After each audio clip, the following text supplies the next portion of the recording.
అధికార పార్టీ ఎమ్మెల్యేకి ఒక మాట చెప్తున్నావు బాధతోటి అధ్యక్ష. కేవలం మంత్రుల నియోజకవర్గంలో ముఖ్యమంత్రి నియోజకవర్గంలో కాంట్రాక్టర్లు పనిచేస్తున్నారు, వాళ్ళు బిల్లు వస్తున్నాయి, కానీ ఎమ్మెల్యేల నియోజకవర్గంలో మాత్రం బిల్లులు రావడం లేదు అధ్యక్ష. ఇది ఎందుకు? ఎమ్మెల్యే లేకుంటే ముఖ్యమంత్రి మంత్రులు ఉన్నారు అధ్యక్ష. ఈ ప్రభుత్వం ఉందా? ఈ ఎమ్మెల్యేలు అందరూ కలిస్తేనే ప్రభుత్వం గవర్నమెంట్ ఫామ్ అయింది. గవర్నమెంట్ ఫామ్ అయితేనే ముఖ్యమంత్రి మంత్రులు. మంత్రుల చుట్టూ అడుక్కోవాల్సిన పరిస్థితి, ముఖ్యమంత్రి దగ్గర బిల్లు కోసం పోవాల్సిన పరిస్థితి ఏంటి అధ్యక్ష? ఇది చాలా బాధాకరం. ఎమ్మెల్యేలకు ప్రయారిటీ ఇవ్వాలి. ఏదైతే మీరు టాప్ ప్రయారిటీలో మీరు అధ్యక్ష, గతంలో కేసీఆర్ గారు కానీ వాళ్ళ ప్రభుత్వం కానీ హరీష్ రావు గారు కానీ ఎప్పుడు కూడా ఉత్తమ్ కుమార్ రెడ్డి గారు ఏదైతే పనిచేసే విధానం ఉందో, ప్రభుత్వ సొమ్ము ప్రజల సొమ్ము ఒక్క రూపాయి వృధా కాకుండా అవినీతి జరగకుండా ఈ కాంగ్రెస్ పార్టీ ప్రజాప్రభుత్వంలో పెట్టే ప్రతి పైసా ఎంత వీలైనంత త్వరగా ఆల్మోస్ట్ కంప్లీటెడ్ ప్రాజెక్ట్స్ మీద ఖర్చు పెట్టి రైతులకు నీళ్ళు ఇవ్వాలని చెప్పి A category B1 category B2 category divide చేసి ఒక పద్ధతిగా బడ్జెట్ ఒక పద్ధతిగా ఈ మనం ఇరిగేషన్ ప్రాజెక్ట్స్ విషయంలో ఒక స్ట్రీమ్ లైన్ చేయగలిగింది అధ్యక్ష. స్ట్రీమ్ లైన్ అంటే ఇది మామూలు స్ట్రీమ్ లైన్ చేస్తాను ఎందుకు టైం పడుతుందంటే, బీఆర్ఎస్ ప్రభుత్వం కానీ ఒక నియంతలాగా పరిపాలించిన కేసీఆర్ గారు వాళ్ళ ప్రభుత్వం వాళ్ళ మంత్రులు చేసిన విధ్వంసం మామూలు విధ్వంసం కాదు అధ్యక్ష. దేశంలో కూడా ఏ ప్రభుత్వం ప్రజాస్వామ్యంలో ఈ విధమైన నిర్ణయాలు తీసుకొని వాళ్ళకి ఎట్లా కరెక్ట్ అనిపిస్తే అట్లా నిర్ణయాలు తీసుకొని రాష్ట్రాన్ని ఆర్థిక పరిస్థితిని మొత్తం భయంకరంగా అధ్వానంగా సంక్షోభంలో నెట్టే విధంగా వాళ్ళ నిర్ణయాలు ఉన్నాయి అధ్యక్ష. కానీ గవర్నమెంట్ వచ్చింది, బాధ్యత ఉంది. కాంగ్రెస్ పార్టీ తెలంగాణ ఇచ్చింది. కాంగ్రెస్ పార్టీ పేదల పార్టీ, ప్రజల పార్టీ.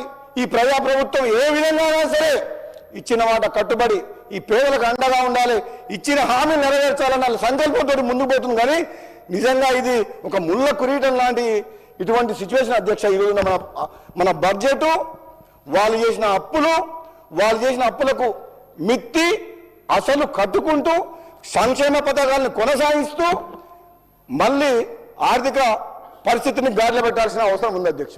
ఇది మామూలు విషయం కాదు. కానీ ఒకటే నేను ఉత్తమ్ కుమార్ రెడ్డి గారిని అడుగుతున్నా,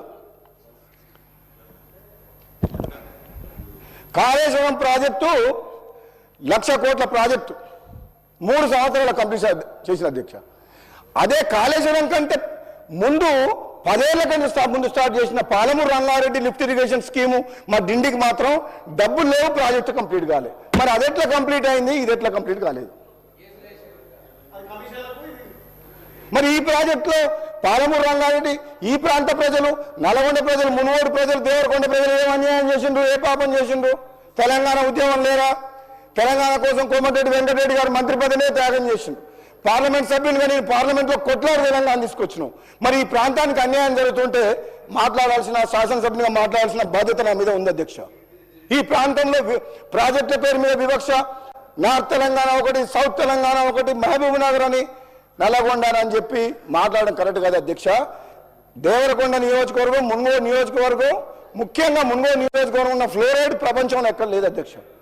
తాగునీరు సాగునీళ్ళల్లో మొత్తం మనుషులను చూస్తే అర్థమవుతుంది అధ్యక్ష. మరి అటువంటి నియోజకవర్గం గత కొన్నేళ్లుగా నిర్లక్ష్యానికి అభివృద్ధికి నోచుకోకుండా ఉన్నది. కాబట్టి మరి ఈరోజు ఉత్తమ్ కుమార్ రెడ్డి గారు ప్రత్యేకంగా శ్రద్ధ తీసుకొని ఈ ప్రాజెక్టులను కంప్లీట్ చేస్తారని చెప్పి నేను మీ ద్వారా ముఖ్యంగా బట్టి విక్రమార్క గారు అధ్యక్ష, ఆయన ఖమ్మం జిల్లాకు 3 మంత్రులు దర్శక 3 అధ్యక్ష. ఏమొచ్చినా అక్కడికే పోతున్నాయి అంటారు బయట టాకు. ఏమొచ్చినా అధ్యక్ష అనే ఏదొచ్చినా అంటే మేము అధ్యక్ష అధ్యక్ష ఒక మాట అధ్యక్ష, ఈ తెలంగాణ ఉద్యమం నడిచింది 60 ఏళ్ళ పోరాటం ఈ తెలంగాణ ప్రజల ఆత్మగౌరవం కోసం. తెలంగాణ ప్రజలు కోరుకుంది ఆకలినైనా తట్టుకుంటారు, ఆకలినైనా చంపుకుంటారు, ఆకలికైనా ఓర్చుకుంటారు, కానీ ఆత్మ గౌరవం కోసం బతుకుతారు అని చెప్పి ఈ తెలంగాణ ఉద్యమం నడిచింది అధ్యక్ష. మేము శాసనసభ్యులం ఎంతో మంది మీ తెలంగాణ ఉద్యమం ఉన్నప్పుడు మా సొంత పార్టీని ఎదిరించి కూడా పార్లమెంట్లో తెలంగాణ గొంతు వినిపించి తెలంగాణ తీసుకొచ్చినాం అధ్యక్ష. మాకుండదా అధ్యక్ష? మమ్మల్ని ఎన్నుకున్న ప్రజలు, మాకు ఓటేసి గెలిపించిన ప్రజలు ఎంపీగా ఎమ్మెల్యేగా గెలిపించినప్పుడు వాళ్ళు అడుగుతుంటే వాళ్ళకు న్యాయం చేయాల్సిన బాధ్యత శాసనసభ్యునిగా నా మీద ఉండదు అధ్యక్ష.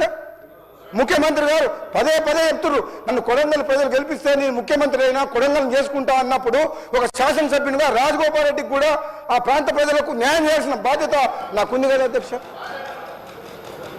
నేను అదే అడుగుతున్నా అధ్యక్ష. మన ఉత్తమ్ కుమార్ రెడ్డి గారు lift irrigation schemes full Huzur Nagar మొత్తం. హుజూర్ నగర్ లో ఎకరా భూమికి సాగునీరు అధ్యక్ష. హుజూర్ నగర్ లో ఎకరానికి చిన్న లిఫ్ట్లు 5,000 ఎకరాలు అంటే ఒక లిఫ్ట్ పెడతారు అధ్యక్ష. మాకు లిఫ్ట్ లేదు, కాలువ లేదు, రిజర్వాయర్ లేదు, చెరువు లేదు, కుంట లేదు. ఏమనాలి అధ్యక్ష? మేము మునుగోడు నియోజకవర్గ ప్రజలు నన్ను ఎన్నుకున్న ప్రజలకు ఏం చెప్పాలి అధ్యక్ష? మాట్లాడే చేత కాదా నాకు? లేదంటే నేను ఏమన్నా ప్రలోభాలకు లొంగే వ్యక్తినా? ఎవరన్నా బెదిరిస్తే భయపడే వ్యక్తినా?